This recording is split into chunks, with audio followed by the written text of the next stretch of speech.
Hi, my name is Sai and I'm doing this video to give some tips on competitive programming. So basically this video resembles how to solve simple problems in competitive programming. This usually helps the students while preparing for campus placement when the companies do a visit to these colleges and all those things. So basically this video is essential for those beginners at competitive programming and for those who are preparing for placements. Normally, what these days happening means these days companies are visiting colleges and they used to keep a coding test which is online on these coding sites such as mettyl, cocubes and other kind of stuff, HackerRank, HackerEarth and whatnot.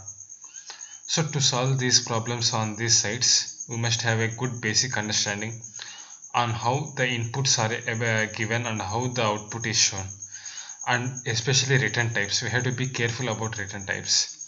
So most of the students are lagging behind in this thing. They know programming but they don't know how to present it in the HackerRank and HackerEarth and in those coding sites. We have to represent them in their own IDE, I mean to say in their own compiler. So that's the main task ahead that we have to know, that no one teaches while in the colleges. This is what I am going to explain in these videos. So let's start in this thing. So let's take a sample program. So let's take solving first. This is the program, okay? So this is the solving first program. Basically, in the campus placement or anywhere, there will be one input format. That means how we are going to give the inputs. We will not be going to give the inputs. The inputs will be given by the internally by the compiler. See, we need to present the output. This can be represented using system.out.println. So this is the entire code and I have selected Java here and I am good at Java, so selecting Java. So even same thing applies whether it's Java or C or C++, anything, only the statements changes but the entire logic remains same. So here we used to have one class called solution. This is the class solution, and again we have one main method. It is a basic for any program, and here inside it we are invoking one method called solve me first. This is a solve me first program. So this is the thing, this is the entire method that we have to write logic. So whatever the logic that we write should be entirely here. We should not touch anything here in the main method or anywhere. So basically in the mettyl or cocubes, this is the way it happens. We will be given only one method. In that method we have to write anything and we need to send that output in the form of return types. So here the return type is int. Integer is return type. So return anything integer. So in this way we can send integer type.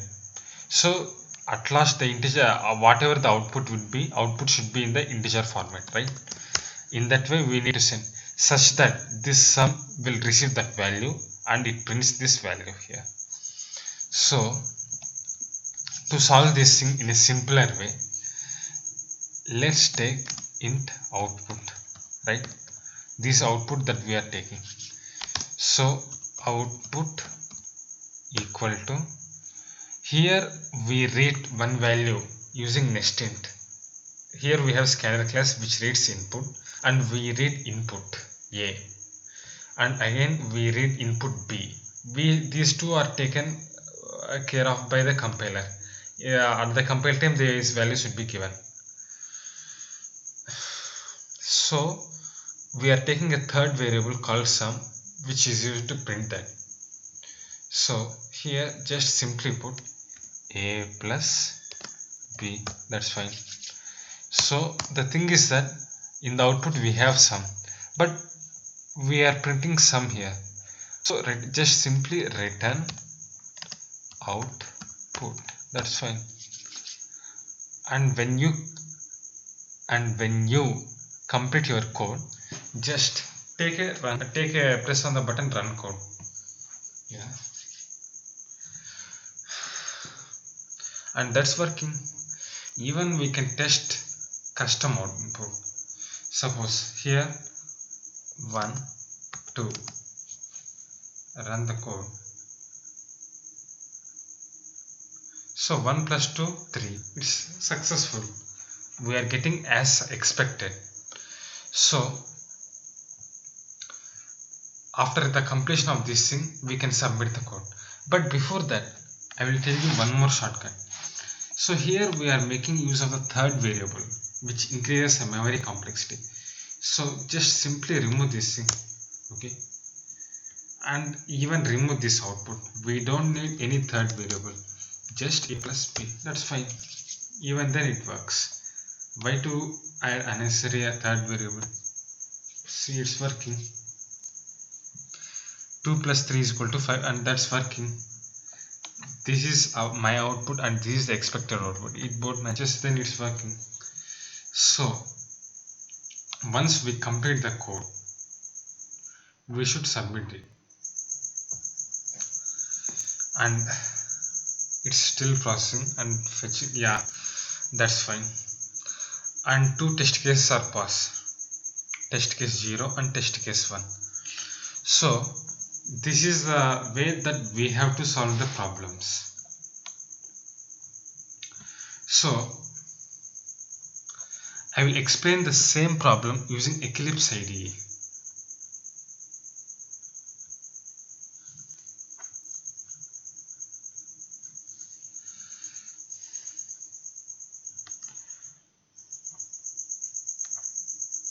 Yeah, actually previously I have created one folder that's called competitive programming. CPA represent competitive programming. So let's take in that same folder. I would be still more making some more videos on how to use the Eclipse application and all those kind of stuff. So meanwhile, just understand how the basics work.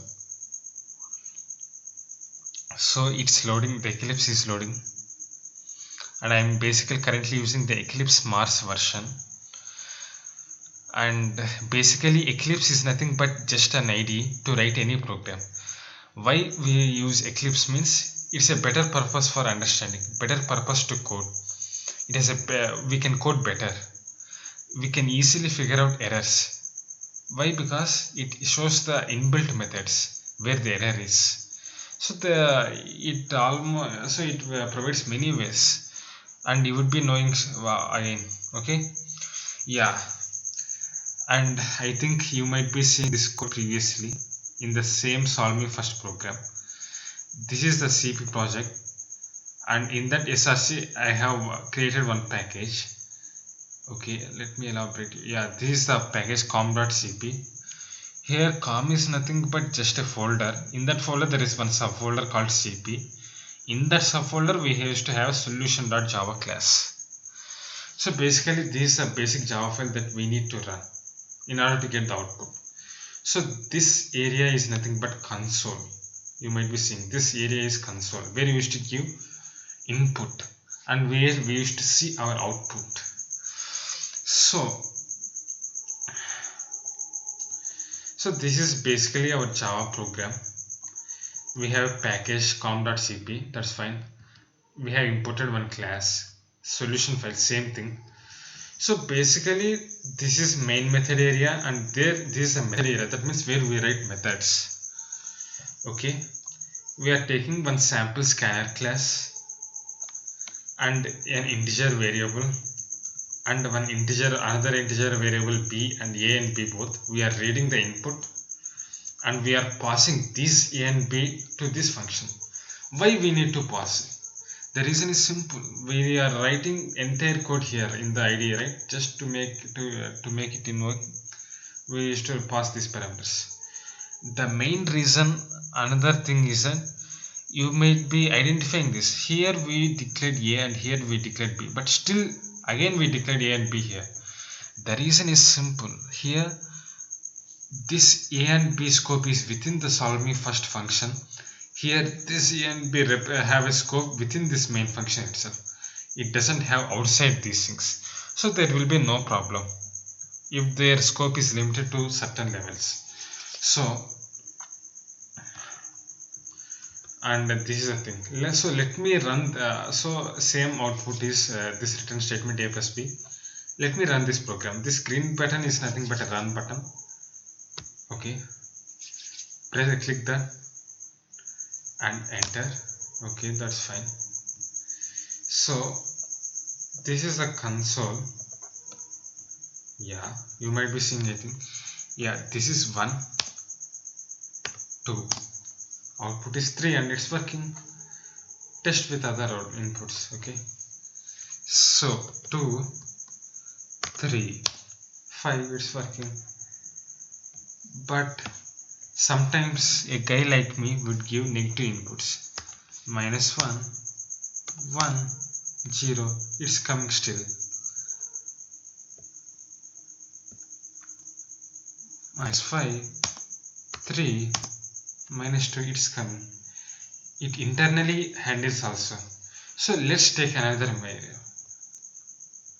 A, why this error is coming means in the place of integer, I mean to say this is the stack trace we are saying.